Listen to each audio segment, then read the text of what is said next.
کس قدر رغبت پیدا کرنی ہے اور عبادت میں کس قدر جلدی اپنے اندر پیدا کرنی ہے کہ زیادہ سے زیادہ شوق کے ساتھ، جذبے کے ساتھ، سبقت کے ساتھ اور رغبت کے ساتھ زیادہ سے زیادہ عبادت کی جائے۔ جس عبادت کا تعلق جذبے سے ہے، شوق سے ہے، رغبت اور سبقت سے ہے، یقیناً اس اہل ایمان کی عبادت وہ رحمت بن جاتی ہے۔ جس عبادت میں شوق نہیں ہے، جذبہ نہیں ہے، سبقت نہیں ہے اور عبادت میں جلدی نہیں ہے، وہ عبادت انسان کے لیے الٹا زحمت بن جاتی ہے۔ اسی کے متعلق گفتگو ہوگی۔ عبادت ہماری رمضان المبارک کی آمد ہے، چند ایک دن باقی ہے۔ اسی حوالے سے یہ گفتگو ہے کہ ہماری عبادت میں شوق، جذبہ، چاہت، الفت، رغبت نہیں ہوگی تو انسان کی عبادت وہ زحمت ہو جائے گی۔ اس کے متعلق بھی دلائل دیں گے۔ آئیے دیکھیے، پہلی دلیل پچھلا خطبہ جس ہستی کے متعلق گفتگو کی گئی تھی اسی سے شروع کرتے ہیں۔ صحیح بخاری میں یہ حدیث درج ہے، نبی اکرم صلی اللہ علیہ وسلم نے ایک مرتبہ ایک مجلس میں 4 سوال کیے۔ ایک ہی مجلس ہے اور آپ نے ایک مجلس میں 4 سوال کیے۔ وہ سوال کون سے ہیں؟ فرمایا کہ سمت الیوم، آج کے دن روزہ کس نے رکھا ہے؟ پہلا سوال۔ پھر دوسرا سوال، من اعاد المریض، آج کے دن مریض کی عیادت، مریض کی تیمارداری، بیمار پرسی آج کے دن کس نے کی ہے؟ تیسرا سوال، من اطعم المسکین، آج کے دن مسکین کو کس نے کھانا کھلایا ہے؟ چوتھا اور آخری سوال آپ نے فرمایا، من تبع الجنازہ، آج کس نے جنازے کی اتباع کی، کسی نے جنازہ پڑھا ہے کسی مسلمان کا، اہل ایمان کا۔ 4 قسم کی آپ نے ایک مجلس میں سوال کیے۔ صحابہ کرام موجود ہیں، ان صحابہ کرام میں سے صرف ایک ہی صحابی رسول کھڑے ہوئے اور کہنے لگے، آج میں نے روزہ رکھا ہے، آج میں نے بیمار پرسی کی ہے، مریض کی عیادت میں نے کی ہے، آج مسکین کو میں نے کھانا کھلایا ہے اور آج میں نے جنازہ پڑھا ہے۔ ایک ہی بندے کے اندر آپ نے 4 سوال کیے، چاروں کے چارے ایک بندے کے اندر وہ عمل موجود تھے۔ جب آپ نے یہ عمل سننے کے بعد، یہ جواب آپ نے سننے کے بعد آپ نے نبوت والی مبارک زبان سے یہ جاری فرما دیا، جس نے بھی 4 عمل یہ آج کیے ہیں اللہ تعالیٰ نے واجبات الجنہ، اس بندے کے اوپر جنت کو واجب کر دیا۔ تو وہ کون تھے جنہوں نے 4 عمل ایک ہی دن میں کیے گئے؟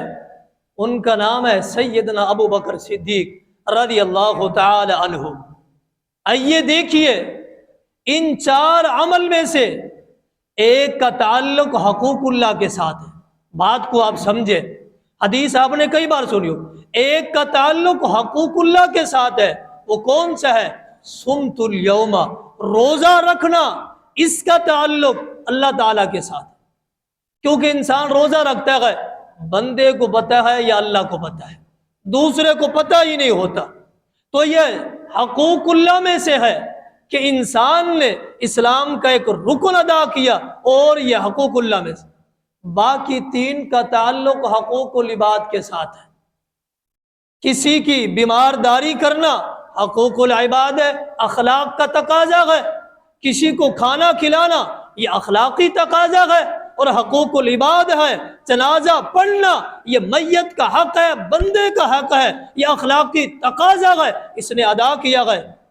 3 کا تعلق حقوق العباد کے ساتھ ہے، ایک کا تعلق حقوق اللہ کے ساتھ ہے، پتہ چلتا ہے کہ انسان حقوق اللہ حقوق العباد دونوں حق ادا کرے گا تبھی جنت ملے گی۔ ہمارے ہاں تو یہ روٹین ہے، لوگوں کی خدمت کرتے رہو، لوگوں کے ساتھ ہمدردی کرتے رہو، ان کے ساتھ رہنمائی کرتے رہو، ان کے ساتھ محبت الفت بانٹتے رہو، نماز نہیں پڑھنی، روزہ نہیں رکھنا، اللہ تعالیٰ کی طرف نہیں جانا، لوگوں کی خدمت کرتے رہو، بس اسی میں جنت ہے، اسی میں کامیابی ہے۔ نہیں، کامیابی یہاں تین کا تعلق حقوق العباد کے ساتھ، ایک کا تعلق حقوق اللہ کے ساتھ ہے۔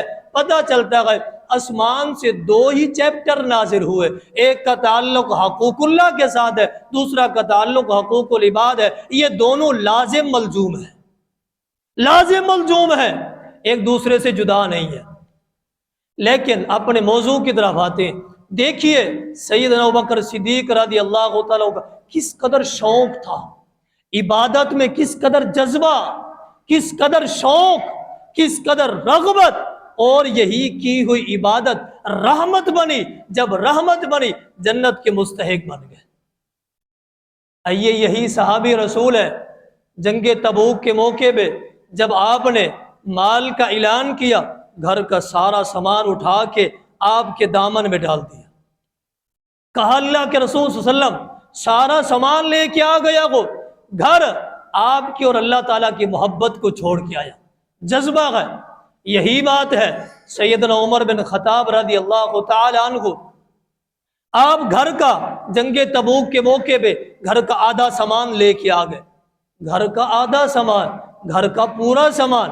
صرف آپ تصور کریں، یہ وہی شخص یا یہ وہی بھائی سمجھ سکتے ہیں جنہوں نے ایک ایک روپیہ جمع کر کے گھر کو بنایا اور اس میں سامان لا کے رکھا۔ اسی کو سامان کی اور گھر کی اہمیت کا پتہ ہے، جس کو بنا بنایا مل گیا اس کو اہمیت کا پتہ نہیں ہوگا، اسی کو پتہ ہے۔ انہوں نے گھر بنایا اور گھر کا سارا سامان اٹھا کے دے دیا، اللہ کے راستے میں خرچ کر دیا۔ کتنا بڑی بات ہے۔ سیدنا عمر بن خطاب رضی اللہ تعالی عنہ، آپ دیکھیں خنجر لگا ہے، نبیذ پلاتے ہیں، دودھ پلاتے ہیں، کچھ بھی کرتے ہیں، خنجر والی جگہ سے ساری چیزیں باہر نکل رہی ہیں۔ آپ کی صبح کے وقت ایک رکعت ہوئی، دوسری رہ گئی۔ آپ نے فرمایا کہ میں نے ایک رکعت پڑھی تھی، دوسری نہیں پڑھی تھی، لاؤ تکیہ رکھو اور مجھے بٹھاؤ، میں نے دوسری رکعت نماز ادا کرنی ہے۔ اس کنڈیشن میں بھی نماز کو نہیں بھولے۔ یہ ہے جذبہ، یہ ہے عبادت میں شوق، یہ رغبت، تبھی تو نبوت والی زبان سے انہیں جنت کی بشارت ملی ہے، ایک بار نہیں کئی بار ملی ہے۔ اور یہی صحابہ کرام ہے، جامعہ ترمذی کی حدیث ہے، منافقین جب صحابہ کرام کے قریب سے گزرتے، صحابہ کرام صفے بنا کے آپ صلی اللہ علیہ وسلم کے پیچھے نماز ادا کر رہے ہوتے، اور یہی منافقین یہ کہہ جاتے انظروا الی ہؤلاء انظروا الی ہؤلاء المجانین، ان نعوذ باللہ ان بے وقوفوں کی طرف دیکھو کہ یہ کھڑے کھڑے گر جاتے ہیں، ان کے جسم میں طاقت نہیں ہے، قوت نہیں ہے، یہ کھڑے کھڑے گر جاتے ہیں، لیکن عبادت کو نہیں چھوڑ رہے۔ یہ بازار میں جائیں اور جا کے یہ کاروبار کریں، یہ تجارت کریں، مال و دولت کمائیں اور اپنے جسم کے لیے کچھ کریں اور کھائیں، جسم میں طاقت ہے۔ ان بے وقوفوں کی طرف دیکھیں، یہ عبادت میں لگے ہوئے ہیں اور یہ کاروبار کی طرف نہیں جاتے۔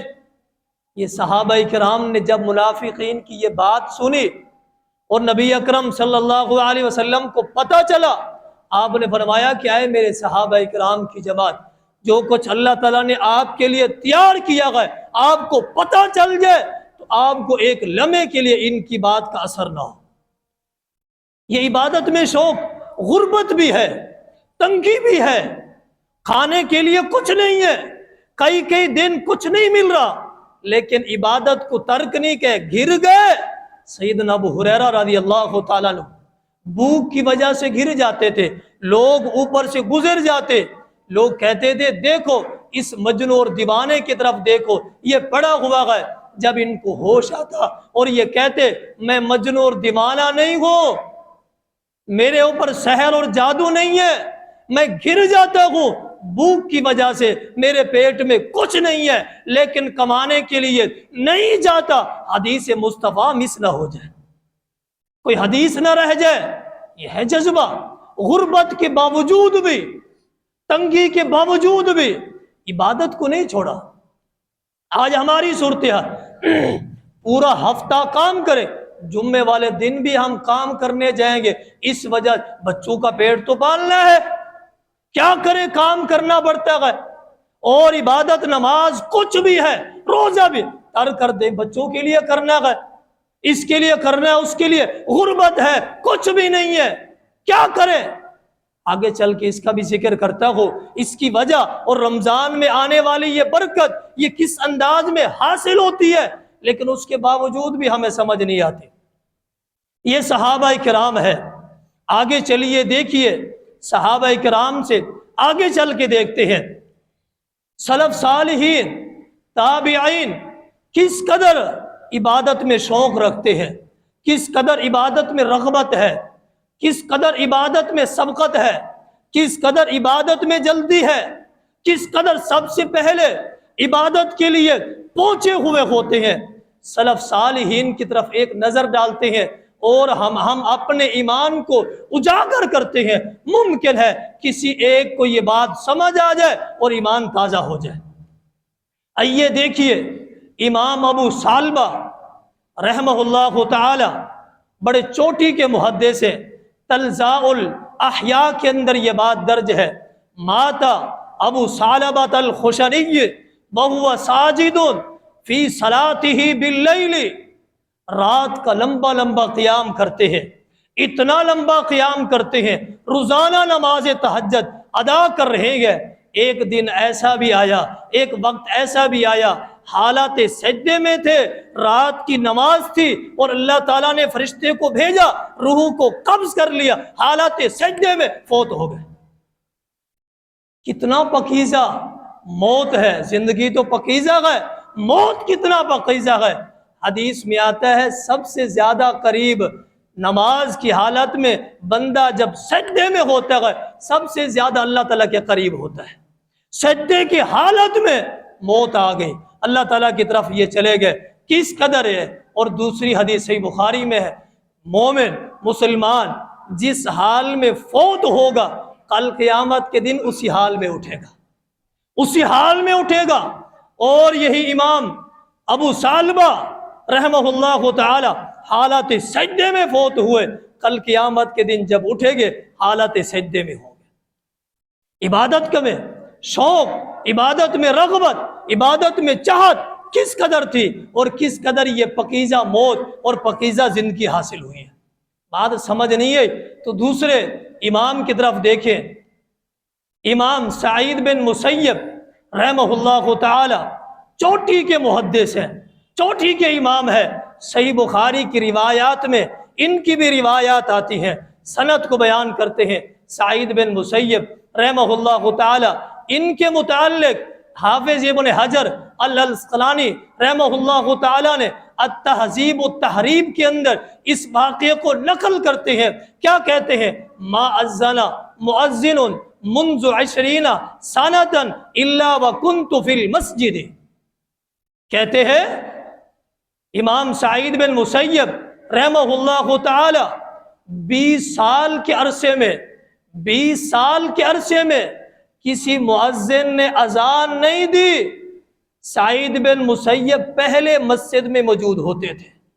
20 سال کا عرصہ ہے، 20 دن نہیں ہے، 20 مہینے نہیں ہے، 20 سال ہے، پہلے مسجد میں موجود ہوتے تھے، مؤذن بعد میں آتا اور اذان دیتا۔ 20 سال۔ اور امام ذہبی نے آگے کچھ زیادہ ہی لکھا ہے، وہ کہتے ہیں ایک روایت میں آتا ہے 30 سال کا عرصہ ہے، تیسری روایت میں آتا ہے 40 سال کا عرصہ ہے، 40 سال مسجد میں موجود، نماز کا وقت نہیں ہوا، مؤذن آیا، اذان دی، سعید بن مسیب پہلے بیٹھے، رحمہ اللہ تعالی عبادت میں اس قدر جذبہ ہے۔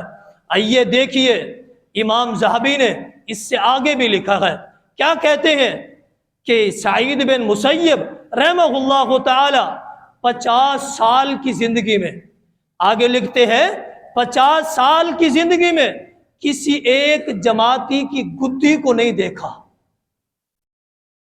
50 سال کی زندگی میں نماز کی حالت میں کسی ایک جماعتی کی گدی کو نہیں دیکھا، سر کو نہیں دیکھا۔ ہمیشہ 50 سال کی زندگی میں پہلی صف میں ہوتے تھے، اگر دوسری یا تیسری میں ہوتے پہلی صف والے کے سر کو دیکھ لیتے، نہیں دیکھا۔ 50 سال کا عرصہ پہلی صف میں، صف اول میں آ کے نماز ادا کرتے، 50 سال میں کسی ایک جماعتی کے سر کو نہیں دیکھا نماز کی حالت میں۔ اس قدر عبادت میں شوق، اس قدر عبادت میں رغبت، اس قدر عبادت میں چاہت، یہ ہے سعید بن مسیب رحمہ اللہ تعالی۔ اس سے آپ آگے چلیں، امام اعمش رحمہ اللہ تعالی، صحیح بخاری کے اندر ان کی بھی کئی ایک روایات آتی ہیں۔ امام بخاری کے استاد ہے امام اعمش رحمہ اللہ تعالی، وقت کے محدث ہیں، چوٹی کے محدث ہیں، امام ہیں۔ ان کے متعلق آتا ہے 40 سال زندگی کے عرصے میں، 40 سال زندگی کے عرصے میں صرف ایک نماز بغیر جماعت کے پڑھی۔ 40 سال کے عرصے میں صرف ایک نماز بغیر جماعت کے پڑھی۔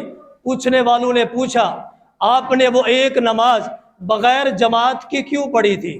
کیا وجہ تھی جس سے آپ کی جماعت رہ گئی تھی، جس سے آپ کی جماعت فوت ہو گئی تھی؟ وہ کیا وجہ تھی؟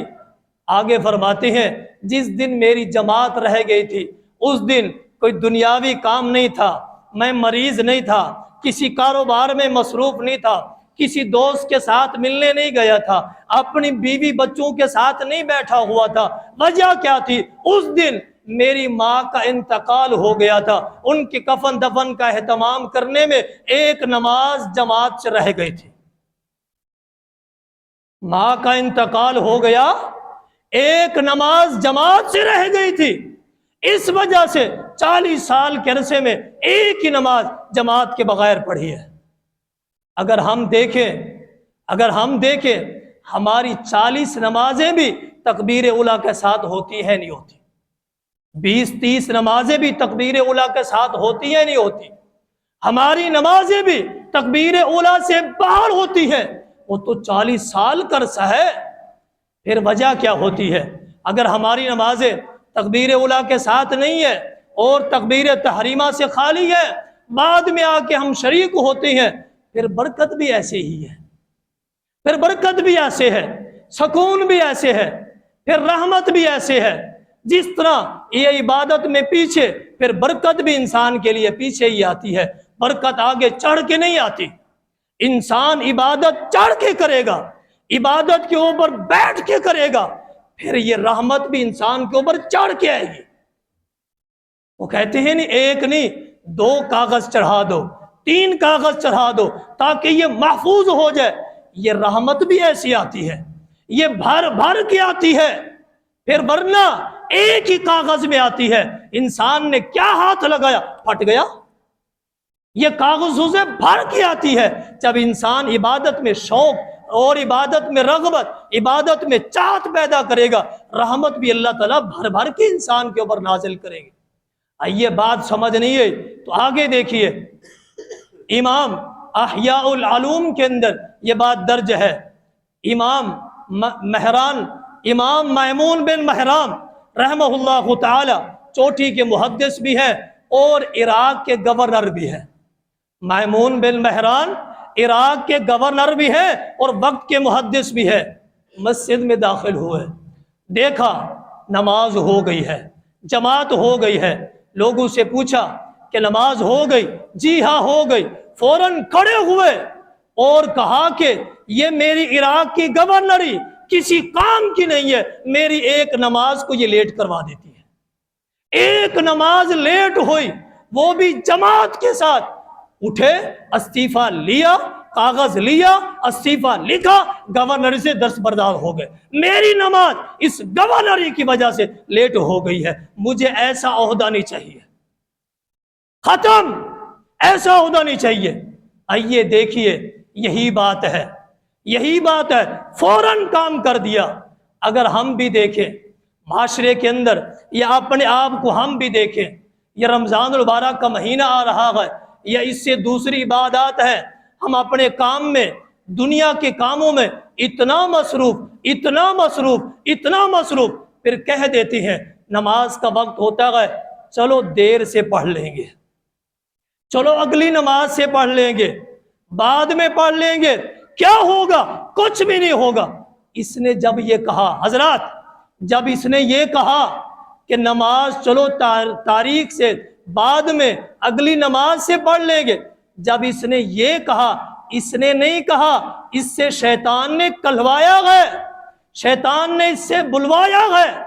جب انسان یہ کہہ دیتا ہے عبادت کے متعلق ابھی نہیں بعد میں کریں گے، جب عبادت میں یہ ٹال مٹول کرتا ہے، حدیث میں آتا ہے شیطان کا پہلا حملہ بھی یہی ہے، پہلا حملہ اس کا یہی ہے کہ انسان کو عبادت سے ایک مرتبہ بس ٹال کروا دے، ایک مرتبہ ہٹا دے، اس کے بعد اس کو تو یہ چس ہی آ گئی، اس کو تو یہ لذت ہی آ گئی۔ عبادت بعد میں بھی ہو سکتی ہے، نماز تاریخ سے بھی ہو سکتی ہے، بعد میں بڑا ٹائم ہوتا ہے نماز کا، پڑھ لیں گے کیا ہوگا، دکان میں گاہک آ جائے گا کیا ہوگا۔ یہ شیطان کا پہلا حملہ ہے، جس نے اس کو عبادت سے بس روکا ہی ہے، اس کو مزہ آ جاتا ہے، پھر یہ کہتا ہے کوئی روکنے والا نہیں ہے، کوئی کچھ کہنے والا نہیں ہے، اللہ کچھ کہتا ہی نہیں ہے، نماز پہلے پڑھو یا بعد میں پڑھو اللہ پوچھتا ہی نہیں ہے۔ اس کو مزہ آ گیا، شیطان نے کہا کام بن گیا، بس اس کو ہٹاتے رہو۔ روزے کی باری ہے، چلو جمعے کا روزہ رکھ لو، کیا کرو گے روزانہ روزہ رکھ کے؟ شیطان نے ہٹایا، یہ جمعے پہ چلا گیا، شیطان کا کام ہو گیا، ہمیشہ یہ سچ بولتا ہے۔ ایک مرتبہ ایسا آیا، شیطان نے کہا جھوٹ بول دو، بول دو، کچھ نہیں ہوتا، روزانہ سچ بولتے ہو، آج جھوٹ بولو گے کیا ہوگا؟ اس نے بول دیا، کسی نے کچھ پوچھا ہی نہیں، اور اس کا یہ سکہ چل پڑا۔ یہ اس نے کہا کہ یہاں تو مزہ ہے، کچھ بھی کرتے رہے، کوئی پوچھتا ہی نہیں ہے، اللہ کچھ کہتا ہی نہیں ہے، سزا ہی نہیں دیتا، لوگ یہاں بات میں مطمئن ہو جاتے ہیں، چلو جھوٹ بولتے رہتے ہیں، پٹڑی سے ہٹا نہیں۔ شیطان نے اپنی پٹڑی پہ چلا لیا۔ قرآن ساری زندگی بچہ ہے، میٹرک کے بعد پڑھ لیں گے اور انٹر کے بعد پڑھیں گے، بڑے ہو کے پڑھیں گے، اچھا یہ پیپر ہے، یہ ڈپلومہ ہے، یہ کر لے، فلاں کر لے، اس کے بعد قرآن بھی سیکھ لیں گے۔ کہاں جا رہا ہے قرآن؟ ہماری ہی کتاب ہے، مسلمان ہے، کہیں نہیں جاتے۔ یہ ڈگریاں لے لے کے یہ آفیسر بن گیا، قرآن آتا ہی نہیں ہے۔ کیوں؟ شیطان نے اسے پٹڑی سے ہٹایا تھا، جب یہ ہٹا اس کو مزہ آ گیا، کہا کوئی پوچھتا ہی نہیں ہے، کچھ کہتا ہی نہیں ہے، قرآن پڑھو یا نہ پڑھو، بڑا ہو گیا، زبان موٹی ہو گئی، زبان کے اوپر قرآن آتا ہی نہیں ہے، اور یہ شیطان کی پٹڑی پہ چل پڑا۔ میرے دوست، میرے بھائی، میرے عزیز، شیطان کا پہلا حملہ یہی ہے، پہلا وار یہی ہے۔ اس نے عبادت کا جو وقت ہے، عبادت کا جو ٹائم ہے، نیکی کا جو ٹائم ہے، اس نے پھیرا، سمجھ لے یہ پٹڑی سے ہٹ گیا۔ صدقے خیرات لینے والا آیا، اس نے کہا بعد میں آنا، بعد میں پھر بعد ہی صحیح۔ میرا دوست، یہ پٹڑی سے ہٹانے والا یہ شیطان ہے۔ یہ رمضان آ رہا ہے یا اس سے قبل دیگر عبادات ہے، ضروری ہے فوراً عبادات کو سبقت کے ساتھ، جلدی کے ساتھ فوراً ہی کرنا ہے۔ عبادت میں شوق، عبادت میں رغبت، یہی عبادت انسان کے لیے رحمت ہے۔ آئیے دیکھیے آگے، امام حاتم الاسم رحمہ اللہ تعالی، وقت کے محدث ہے، بیٹا فوت ہو گیا، لوگ تعزیت کے لیے آ رہے ہیں۔ امام ابو اسحاق البخاری رحمہ اللہ تعالی ان کے پاس آتے ہیں، امام حاتم کے پاس آ کے ان کی تعزیت کرتے، کہتے ہیں میں نے دیکھا آپ کی نماز رہ گئی ہے، میں آپ کی تعزیت کر رہا ہوں، انا للہ و انا الیہ راجعون، آپ کی نماز رہ گئی ہے۔ تعزیت کس بات کی؟ میرا بیٹا فوت ہو گیا، آپ تعزیت کے لیے میری نماز کے متعلق انا للہ پڑھ رہے ہیں، انا للہ و انا الیہ راجعون، آپ کی نماز ایک رہ گئی ہے، بیٹا فوت ہوا، فوراً کھڑے ہوتے ہیں، نماز ادا کرتے ہیں۔ امام حاتم رحمہ اللہ تعالی بعد میں جب لوگ تعزیت کرنے آئے، لوگوں سے کہا، اے لوگوں سن لو، میری ایک نماز جماعت سے رہ گئی، نماز فوت ہو گئی، اتنا دکھ میرے بیٹے کے جانے کا نہیں ہے جتنا دکھ مجھے ایک نماز کے فوت ہونے کا ہے۔ ایک نماز فوت ہوئی، اتنا دکھ، لخت جگر فوت ہو گیا، جگر گوشہ فوت ہو گیا، اور کلیجے کا ایک ٹکڑا چلا گیا، اور خون چلا گیا، وارث چلا گیا، جو بازو بننے والا تھا وہ چلا گیا۔ اس کا اتنا دکھ نہیں، ایک نماز فوت ہو گئی، اس کا اتنا بڑا دکھ ہے، اتنا بڑا دکھ ہے۔ میرے دوست، میری نمازیں کتنا فوت ہو گئی، میری نمازیں کتنا فوت ہو گئے، میں اگر گننا چاہوں شمار نہیں کر سکتا۔ اور اللہ کی نعمتیں کتنا کھا لی، کتنا استعمال کر لی، داڑھی سفید ہو گئی، بال سفید ہو گئے، ہڈیوں میں جان نہیں ہے، ختم ہو گئی۔ نمازیں کتنا پڑھی ہیں، کتنا چھوڑی ہیں، آج سے اگر گننا بھی شروع کریں گے موت تو آ سکتی ہے، نمازوں کی گنتی نہیں ہے ہمارے پاس، شمار ہی نہیں ہے۔ آئیے، جتنی باتیں آپ نے سنی ہے ان کا تعلق رحمت کے ساتھ ہے، شوق اور عبادت رغبت کے ساتھ ہے۔ اس کے بعد اگر عبادت میں رغبت نہیں ہے، شوق نہیں ہے، چاہت نہیں ہے، جذبہ نہیں ہے، وہ عبادت انسان کے لیے زحمت بن جاتی ہے، رحمت نہیں زحمت بن جاتی، الٹا نقصان کا باعث بن جاتا ہے۔ حدیث میں آتا ہے، نبی اکرم صلی اللہ علیہ وسلم کا فرمان ہے، ایک شخص کل قیامت کے دن آئے گا اور آ کے اللہ تعالیٰ اس سے سوال کریں گے، کیا کر کے آئے ہو؟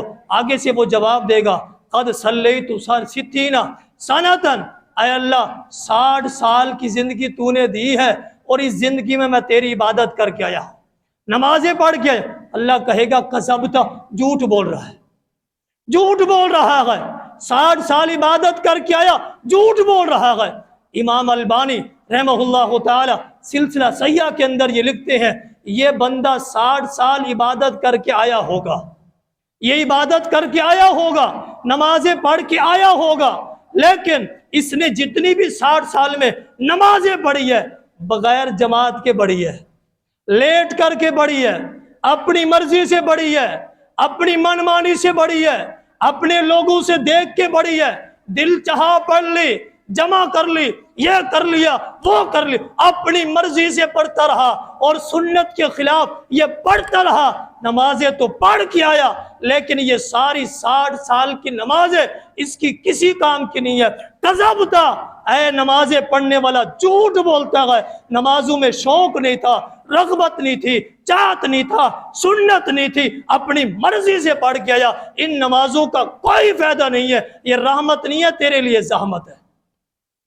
دوسری حدیث میں آتا ہے 60 سال کے بعد جس کو اللہ نے 60 سال کی عمر دی، 60 سال عمر دینے کے بعد اللہ تعالیٰ اس بندے کا کوئی بھی عذر قبول نہیں کرے گے۔ یہ کہے گا اللہ بیمار تھا، اللہ یہ تھا، اللہ عہدہ تھا، اللہ بچے تھے، اللہ بیوی تھی، اللہ کیا کرتا، اللہ گھر نہیں تھا، اللہ یہ نہیں تھا، اللہ وہ نہیں تھا، اللہ کیا کرتا۔ اللہ کہے گا تجھے 60 سال میں نے یہ زندگی دی اور 60 سال کے بعد مجھے کوئی عذر نہیں چاہیے، عبادت لے کے آ، بس عبادت دکھا، اور کوئی عذر نہیں ہے۔ یہ جتنے بھی ہم کام کر رہے ہیں، وہاں آئیں گے بچے بچانے کے لیے، آئے گی بیوی بچانے کے لیے، آئیں گے رشتہ دار بچانے کے لیے، آئیں گے دوست بچانے کے لیے، وہ عہدہ جس کے لیے صبح سے شام تک اس کی باتیں بھی سب کچھ سنتا رہا، آئیں گے بچانے کے لیے، عبادات ضائع کرتا رہا۔ اللہ کہے گا عبادت لے آ، اور 60 سال عمر دی تھی، عذر کوئی بھی قبول نہیں ہے، لے آ عبادت۔ پھر ہم کہاں سے لے آئیں گے؟ بس یہ ایک سوالیہ نشان ہے، اگر یہاں سمجھ نہیں آ رہی تنہائی میں جا کے اس کو آپ سوچ لینا، عبادت کہاں سے لے آئیں گے جو سنت کے مطابق ہوگی۔ وَمَا عَلَيْنَا إِلَّا الْبَلَاغُ۔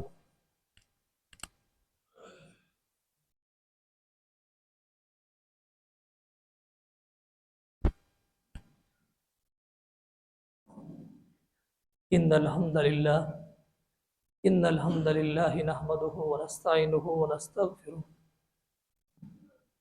ونعوذ بالله من شرور أنفسنا ومن سيئات أعمالنا من يهده الله فلا مضل له ومن يضلله فلا هادي له ونشهد أن لا إله إلا الله وحده لا شريك له وأشهد أن محمدا عبده ورسوله أما بعد فإن خير الحديث كتاب الله وخير الهدي هدي محمد صلى الله عليه وسلم وشر الأمور محدثاتها وكل محدثة بدعة وكل بدعة ضلالة وكل ضلالة في النار وقد قال الله تبارك وتعالى في القرآن المجيد والفرقان الحميد وسارعوا إلى مغفرة من ربكم وجنة عرضها السماوات والأرض أعدت للمتقين. سامعین محترم، یہ ایک اعلان تھا جو گزشتہ جمعے میں بھی کیا گیا تھا، آپ کے سامنے ہے. یہ مسجد کا جو صحن ہے، یہ فرش ہے، آپ کے سامنے ہی یہ اس کا کام شروع ہے، جاری ہے، جس میں ہم نے ہی بیٹھ کے اور ہم نے ہی کھڑے ہو کے عبادات کرنی ہے، نمازیں پڑھنی ہے. اور یہ مسجد کا کام آپ جانتے ہیں، کیونکہ دوبارہ مجھے کہا گیا کمیٹی کی طرف سے کہ آپ دوبارہ اپیل کریں، احباب کے سامنے اس بات کو رکھیں کہ اس کا خرچہ طویل ہے اور ہمارے پاس گنجائش نہیں ہے.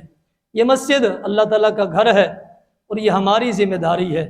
ہم سب اس میں مشترکہ مل کے سارے کے سارے ہم تعاون کریں. اگر سب نہیں کر سکتے، ایک ایک مصلے کو تقسیم کر لیں، جتنا ہو سکے. ایک مصلے کا کتنا خرچہ آئے گا؟ یہاں موجود ہیں ہمارے بزرگ، تو آپ ان سے پوچھ لیں. ایک مصلے کا کر لیں، آدھے مصلے کا کر لیں.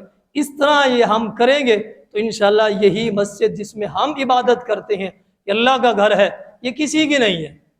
یہ مسجد وہ کہیں ان کی ہے، وہ کہیں کسی کا جو نظریہ ہے، اس نظریے کو ہم نکال دیں. یہ اللہ کا گھر ہے اور عبادت کی جگہ ہے. ہم سب نے مل کے اس میں جو ہم نے مدد کرنی ہے اللہ کے لیے کرنی ہے، اللہ کے رضا کے لیے، اور اس کا اجر بھی ہم نے اللہ سے حاصل کرنا ہے. اور یہی رمضان المبارک بھی آنے والا ہے. اگر آپ زکوٰۃ کے پیسے ہیں یا صدقے کے پیسے ہیں، بعض احباب کے ذہن میں ہے زکوٰۃ کے پیسے مسجد کو نہیں لگتے، لگ سکتے ہیں. زکوٰۃ کے پیسے بھی مسجد کو لگ سکتے ہیں. اب اس صورتحال میں تعاون نہیں ہے، فنڈ نہیں ہے، تو کیا کریں؟ اس پتھر پہ بیٹھ کے کوئی نماز پڑھے گا؟ نہیں پڑھے گا. زکوٰۃ کے پیسے لگ سکتے ہیں. امیر المؤمن عمر بن خطاب رضی اللہ عنہ، فنڈ نہیں تھا.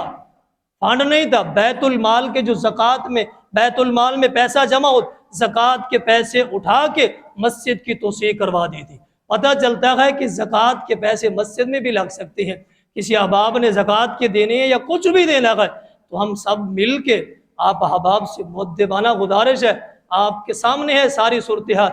کمیٹی کے ساتھ آپ بازو بنے اور ان کا دایاں بایاں بازو بن کے ساتھ مل کے کھڑے ہوں اور یہ اللہ کے گھر کو ہم بنائیں. کوشش کریں، اللہ رب العالمین ہمیں توفیق دے. جتنا بھی ساتھیوں نے کوشش پہلے کی ہے، تعاون کیا، اللہ تعالیٰ ان کا قبول فرمائے. جو احباب کرے اللہ تعالیٰ ان کا بھی قبول فرمائے. وما علینا الا البلاغ المبین. صفحہ 200.